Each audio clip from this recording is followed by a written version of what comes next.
सभी भक्तों को राधे राधे, जय श्री राम। मैं आपको रामायण का पार्ट नंबर 3 सुनाने वाली हूँ कि किस प्रकार विश्वामित्र जी का अयोध्यापति महाराज दशरथ के दरबार में आगमन हुआ। अगर आप हमारे चैनल पर नए हैं तो हमारे चैनल को जल्दी से जल्दी सब्सक्राइब कर लें।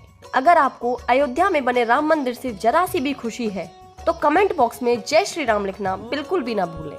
आइए आगे कथा सुनते हैं। अयोध्यापति महाराज दशरथ के दरबार में यथोचित आसन पर गुरु वशिष्ठ, मंत्रीगण और दरबारीगण बैठे थे। अयोध्या नरेश ने गुरु वशिष्ठ से कहा, हे गुरुदेव, जीवन तो क्षणभंगुर है और मैं वृद्धावस्था की ओर अग्रसर होते जा रहा हूँ। राम, भरत, लक्ष्मण और शत्रुघ्न चारों ही राजकुमार अब वयस्क भी हो चुके हैं। मेरी इच्छा है कि इस शरीर को त्यागने से पहले राजकुमारों का विवाह देख लूं। अतः आपसे निवेदन है कि इन राजकुमारों के लिए योग्य कन्याओं की खोज करवाएं। महाराज दशरथ की बात पूरे होते ही द्वारपाल ने ऋषि विश्वामित्र के आगमन की सूचना दी। स्वयं राजा दशरथ ने द्वार तक जाकर विश्वामित्र की अभ्यर्थना की और आदर पूर्वक उन्हें दरबार के अंदर ले आए तथा गुरु वशिष्ठ के पास ही आसन देकर उनका यथोचित सत्कार किया। कुशल क्षेम पूछने के बाद राजा दशरथ ने विनम्र वाणी में ऋषि विश्वामित्र से कहा, हे मुनिश्रेष्ठ, आपके दर्शन से मैं कृतार्थ हुआ तथा आपके चरणों की पवित्र धूलि से यह राज दरबार और संपूर्ण अयोध्यापुरी धन्य हो गई। अब कृपा करके आप अपने आने का प्रयोजन बताइए। किसी भी प्रकार की आपकी सेवा करके मैं स्वयं को अत्यंत भाग्यशाली समझूंगा। राजा के विनयपूर्ण वचनों को सुनकर मुनि विश्वामित्र बोले, हे राजन, आपने अपने कुल की मर्यादा के अनुरूप ही वचन कहे हैं। इक्ष्वाकु वंश के राजाओं की श्रद्धा भक्ति गौ, ब्राह्मण और ऋषि मुनियों के प्रति सदैव ही रही है। मैं आपके पास एक विशेष प्रयोजन से आया हूँ। समझिए कि कुछ मांगने के लिए आया हूँ। यदि आप मुझे वांछित वस्तु देने का वचन दें तो मैं अपनी मांग आपके सामने प्रस्तुत करूं। आपके वचन न देने की दशा में मैं बिना कुछ मांगे ही वापस लौट जाऊंगा। महाराज दशरथ ने कहा, हे ब्रह्मर्षि, आप निसंकोच अपनी मांग रखें। संपूर्ण विश्व जानता है कि रघुकुल के राजाओं का वचन ही उनकी प्रतिज्ञा होती है।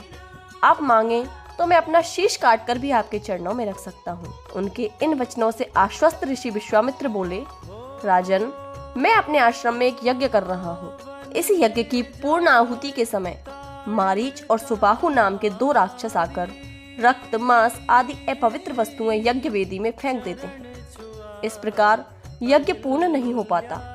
ऐसा वे अनेक बार कर चुके हैं। मैं उन्हें अपने तेज से श्राप देकर नष्ट भी नहीं कर सकता, क्योंकि यज्ञ करते समय क्रोध करना वर्जित है। मैं जानता हूँ कि आप मर्यादा का पालन करने वाले ऋषि मुनियों के हितैषी एवं प्रजावत्सल राजा हैं। मैं आपसे आपके ज्येष्ठ पुत्र राम को मांगने के लिए आया हूँ, ताकि वह मेरे साथ जाकर राक्षसों से मेरे यज्ञ की रक्षा कर सके और मेरा यज्ञ अनुष्ठान निर्विघ्न पूरा हो सके। मुझे पता है कि राम आसानी के साथ उन दोनों का संहार कर सकते हैं। अतः केवल 10 दिनों के लिए राम को मुझे दे दीजिए। कार्य पूर्ण होते ही मैं उन्हें सकुशल आपके पास वापस पहुंचा दूंगा। विश्वामित्र की बात सुनकर राजा दशरथ को अत्यंत विषाद हुआ। ऐसा लगने लगा कि अभी वे मूर्छित हो जाएंगे। फिर स्वयं को संभालकर उन्होंने कहा, मुनिवर, राम अभी बालक है। राक्षसों का सामना करना उसके लिए संभव नहीं होगा। आपके यज्ञ की रक्षा करने के लिए मैं स्वयं ही जाने को तैयार हूँ। विश्वामित्र बोले, राजन, आप तनिक भी संदेह ना करें कि राम उनका सामना नहीं कर सकते। मैंने अपने योग बल से उनकी शक्तियों का अनुमान लगा लिया है। आप बेफिक्र होकर राम को मेरे साथ भेज दीजिए। इस पर राजा दशरथ ने उत्तर दिया, हे मुनिश्रेष्ठ, राम ने अभी तक किसी राक्षस के माया प्रपंचों को नहीं देखा है और उसे इस प्रकार के युद्ध का अनुभव भी नहीं है। जब से उसने जन्म लिया है मैंने उसे अपनी आंखों के सामने से कभी ओझल भी नहीं होने दिया। उसके वियोग से मेरे प्राण निकल जाएंगे। आपसे विनय है कि कृपा करके मुझे सेना के साथ चलने की आज्ञा दें। पुत्र मोह से ग्रसित होकर राजा दशरथ को अपनी प्रतिज्ञा से विचलित होते देख ऋषि विश्वामित्र आवेश में आ गए। उन्होंने कहा, राजन, मैं नहीं जानता था कि रघुकुल में अब प्रतिज्ञा पालन करने की परंपरा समाप्त हो गई है। यदि जानता तो मैं कदापि नहीं आता। लो, मैं अब चला जाता हूँ। बात समाप्त होते होते उनका मुख क्रोध से लाल हो गया।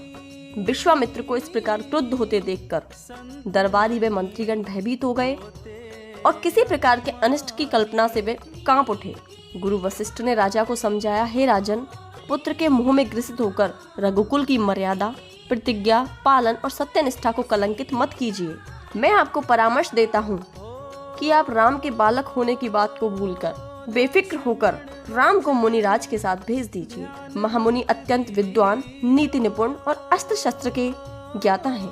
मुनिवर के साथ जाने से राम का किसी भी प्रकार से कोई भी अहित नहीं हो सकता, बल्कि वे इनके साथ रहकर शस्त्र और शास्त्र विद्याओं में अत्यधिक निपुण हो जाएंगे तथा उनका कल्याण ही होगा।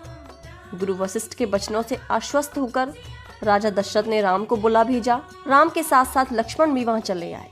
राजा दशरथ ने राम को ऋषि विश्वामित्र के साथ जाने की आज्ञा दी। पिता की आज्ञा को शिरोधार्य करके राम के मुनिवर के साथ जाने के लिए तैयार हो जाने पर लक्ष्मण ने भी ऋषि विश्वामित्र के साथ चलने के लिए प्रार्थना की और अपने पिता से भी राम के साथ जाने के लिए अनुमति मांगी। अनुमति मिल जाने पर राम और लक्ष्मण सभी गुरुजनों से आशीर्वाद लेकर ऋषि विश्वामित्र के साथ चल पड़े।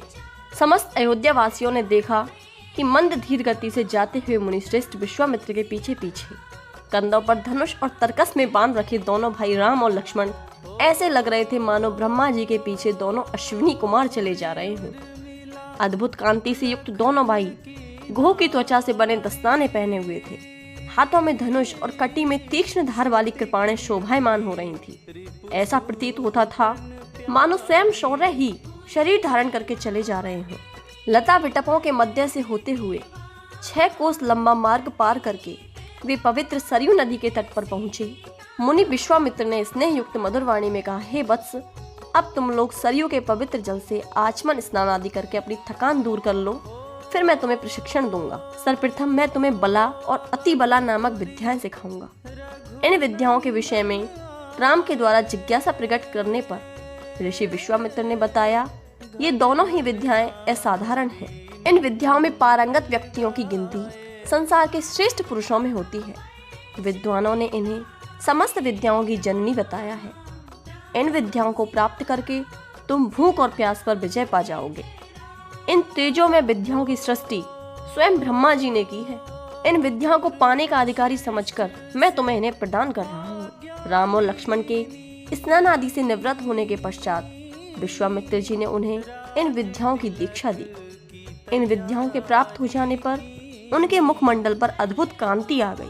तीनों ने सरयू के तट पर ही विश्राम किया। गुरु की सेवा करने के पश्चात दोनों भाई तृण शैयाओं पर सो गए। इससे आगे की कथा मैं आपको अगले पार्ट में सुनाऊंगी। अगर आपको इससे पहले वाले पार्ट की कथा सुननी है तो आप हमारे चैनल की प्लेलिस्ट में जाकर यह कथा सुन सकते हैं। जय श्री राम।